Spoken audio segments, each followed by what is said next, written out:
안녕하세요, 나이프 리페어입니다. 이번 질문은 안녕하세요, 질문 있습니다. 정말 궁금한 게 하나 있습니다. 집에 셰프 나이프 새거, 그러니까 새 칼이 있는데 이 칼을 연마한다고 하면 몇 방짜리 숫돌에서 연마를 하는 게 좋을까요? 인화관 계 없으니까 고방수에서 연마하고 마무리하면 될까요? 그렇다면 고방수에서 얼마나 연마를 하는 게 좋은가요? 고방수에서 카일이, 그러니까 날러미가 넘어가는 거, 양쪽 다 느껴질 정도, 그 정도로 날러미를 하고 디버링, 날러미를 제거하는 게 좋을까요? 라고 질문을 남겨주셨습니다. 우선 이 새 칼이 있을 경우 새 칼을 연마하실 때 숫돌에 대한 질문이었는데요. 몇 방짜리 숫돌에서 연마하는 게 좋을까요? 라고 질문을 주셨습니다. 가정용으로 사용하신다면 아주 높은 고방수로 연마를 하지 않아도 충분히 사용하는 데 지장이 없을 거예요. 입도로 말씀드리면 약 1000번에서 3000번 정도까지만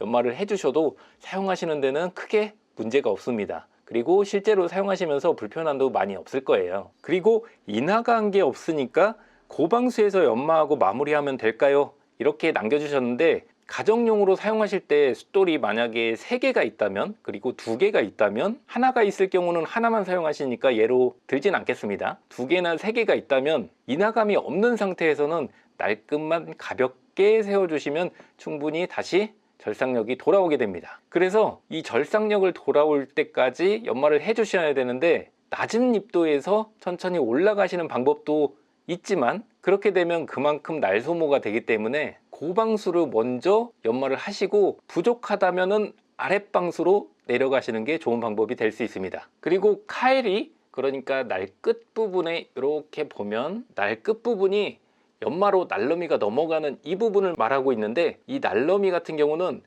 이렇게 세운 상태에서 양쪽으로 왔다 갔다 빛을 비춰보면 반짝거리는 부분이 보여요. 가정용으로 사용하신다면 날러미로 매번 연마할 때마다 날러미로 넘기실 필요는 없습니다. 반짝거리는 부분만 제거가 돼도 칼은 충분히 잘 될 거예요. 날러미를 넘기셔서 충분히 연마하는 것도 날 끝을 만드는 데는 조금 더 바르게, 더 정돈되게 날 끝까지 만들 수 있는 방법이지만 그만큼 날 소모가 많이 됩니다. 날 소모가 많이 된다는 건 이 날 끝 부분이 더 빠르게 두꺼워진다는 거와 마찬가지예요. 이 끝 부분이 점점 이 위쪽으로 줄어갈수록 실제 두께가, 날 끝 부분 두께가 두꺼워지게 되는 거죠. 그래서 가정용으로 사용하실 때는 최소한만 연마해서 충분히 오랫동안 사용하시는 게 이 날 컨디션을 가장 좋을 때 가장 오랫동안 사용하실 수 있는 방법이 됩니다. 그럼 질문을 정리를 해드리면, 숫돌이 2개나 3개가 있다면